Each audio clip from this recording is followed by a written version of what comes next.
Армысыздар, құрметті оқушылар. Бүгін біз құқық негіздері 11 сынып пәні бойынша 3-ші тоқсанға арналған іс жүргізу құқық негіздері бөлім бойынша тақырыбындағы бөлім бойынша жиынтық бағалау тапсырмаларын талдап орындайтын боламыз. Алдарыңызда тақырып оқу мақсаты бағалау критерийі берілген. Бағалау критерийлері тапсырма саны 3, дескрипторлар берілген. Барлық жинау қажет ететін балл шәкірт саны 10 балл. Бірінші тапсырмада кәмелетке толмағандардың қатысуымен болатын қылмыстық құқық бұзушылықтан істері бойынша іс жүргізу ерекшелігін жазамыз. Екінші тапсырмада талап қою шарты бойынша берілген сұрақтарға жауап береміз. Үшінші тапсырмада Қазақстан Республикасының әкімшілік құқық бұзушылық кодексінің 36-шы тарауына сүйене отырып, құқықтық жағдаяттарды қарастырылатын лауазымды адамдарды жазамыз. Онда құрметті оқушылар, талдау жұмыстарын бастайық. Бірінші тапсырмада кәмелетке толмағандардың қатысуымен болатын қылмыстық құқық бұзушылық істері бойынша іс жүргізу ерекшеліктерін жазайық. Кәмелетке толмағандардың қатысуымен болатын қылмыстық құқық бұзушылық істері бойынша іс жүргізу ерекше тәртіппен жүргізіледі. Бұл тәртіп кәмелетке толмағандардың құқықтары мен мүдделерін қорғауға бағытталған. Бірінші, заңды өкілдердің қатысуы. Кәмелетке толмаған күдікті немесе айыпталушы болған жағдайда, оның ата-анасы, қамқоршысы немесе заңды өкілді міндетті түрде қатысады. Олар баланың құқықтарын қорғауға және түсініктеме беруге көмектеседі. Екінші, қорғаушының, адвокаттың міндетті қатысуы. Кәмелетке толмаған адамның жауап алу немесе басқа тергеу әрекеттері кезінде адвокат міндетті түрде қатысуы тиіс. Бұл баланың заңды құқықтарын сақталуын қамтамасыз етеді. Үшінші, педагог немесе психологтың қатысуы. Тергеу әрекеттері, жауап алу, беттестіру және тағы басқа кезінде педагог немесе психолог қатыса алады. Олар баланың психологиялық жағдайын бақылап, дұрыс жауап беруіне көмектеседі. Сот отырысының жабық өткізілуі. Көп жағдайда кәмелетке толмағандардың істері жабық сот отырысында қаралады. Бұл олардың жеке өмірін қорғау үшін қажет. Кәмелетке толмағандарға қатысты қылмыстық істерде басты мақсат баланың құқықтарын қорғау, оның психологиялық жағдайын ескеру және тәрбиелік әсер арқылы түзету. Екінші тапсырмада талап қою шарты бойынша берілген сұрақтарға жауап береміз.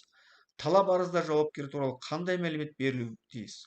Талап арызда, сотқа берілетін арызда жауапкер туралы мынандай мәлімет көрсетуі тиіс. Жауапкердің толық аты жөні, егер жеке тұлға болса, тұрғылықты жері немесе мекен жайы, байланыс деректері, телефон нөмірі, электрондық пошта болса, егер жауапкер заңды тұлға, ұйым, компания болса, ұйымның толық атауы, орналасқан жері, заңды мекен жайы, бизнес сәйкестендіру нөмірі болса көрсетіледі. Жауапкер туралы талап қоюшыға белгілі басқа да деректер, жұмыс орнына жеке сәйкестендіру нөмірі, регистрациясы тағы да басқалар. Бұл мәліметтер сотқа жауапкерді дұрыс анықтау және хабарлама жіберу үшін қажет. Талап арызда істің мән-жайы бойынша не жазылуы тиіс? Талап арызда істің мән-жайы бөлімінде талап қоюшы өз талабын дәлелдейтін негізгі жағдайларды жазады. Бұл бөлімде мыналар көрсетілуі тиіс. Оқиғаның қалай және қашан болғаны, даудың пайда болу себебі, тараптардың арасындағы қатынас, мысалы келісім шарт, қарыз, сатып алу, сату, тағы да басқалары, жауапкердің қандай әрекеті мен әрекетсіздігі талап қоюшының құқығын бұзғаны, нақты фактілер мен дәлелдер, құжаттар, келісімдер, түбіртектер және басқа да дәлелдер. Талап қоюшыға келген зиян немесе шығын егер болса, яғни бұл бөлімде істің барлық маңызды жағдайларда рет-ретімен нақты және түсінікті түрде жазылады. Талап арызда талап қоюдың бағасы, өндіріп алынатын немесе дауланатын ақшай сомалар қандай сипатты көрсетіледі?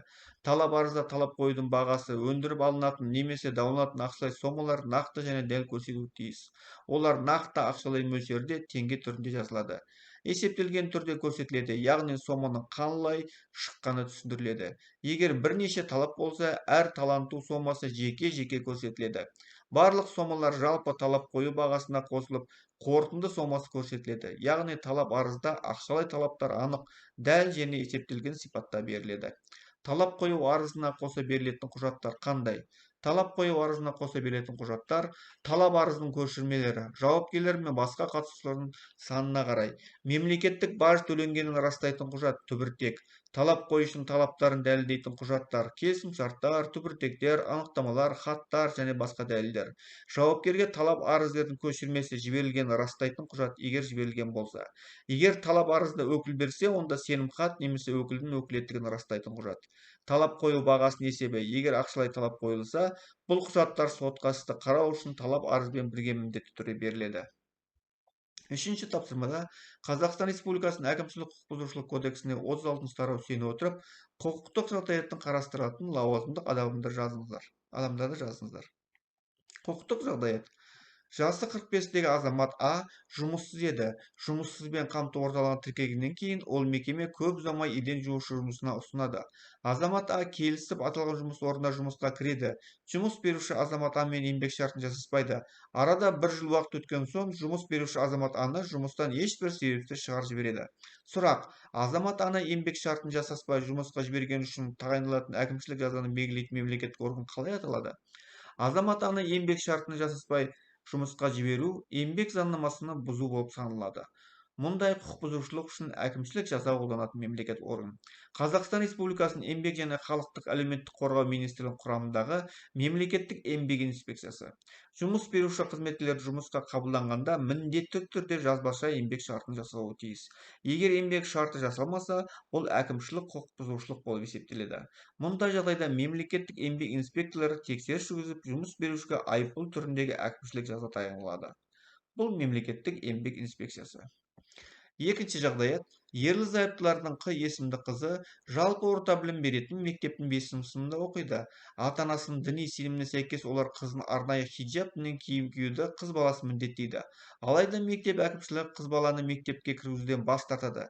Білім беру саласындағы уәкілетті орган берілген міндетті мектеп формасы қойылған талаптарды орындамау. Сұрақ: ата-аналардың білім туралы заңның 49 бабының 6-7 тармағына сәйкес өз міндетін орындамағаны үшін әкімшілік жауапқа тартылған мемлекеттік орган лауазымды тұлғаны атаңыз. Жауап: ата-аналар білім туралы заңның 49 бабының 6-7 тармағына сәйкес өз міндеттерін орындамаған жағдайда оларды әкімшілік жауапкершілікке тартатын орган. Қазақстан Республикасының ішкі істер министрлігінің жүйесіндегі кәмелетке толмағандардың істері жөніндегі полиция қызметкерлері ювеналдық полиция инспекторы. Ата-аналар балалардың білімін алуына, мектептің ішкі тәртіп ережелерін сақтауына міндетті. Егер ата-аналар бұл міндетті орындамаса, олар әкімшілік құқық бұзушылық туралы кодекс бойынша жауапкершілікке тартылады. Мұндай істерді полицияның ювеналдық бөлімшелері қарап хаттама толтырады. Кәмелетке толмағандардың істері жөніндегі полиция ювеналдық полиция инспекторы жауабы. Үшінші жағдаят: азамат іс түрлі тауарлар сататын базарға барып, өзіне теледидар сатып алады.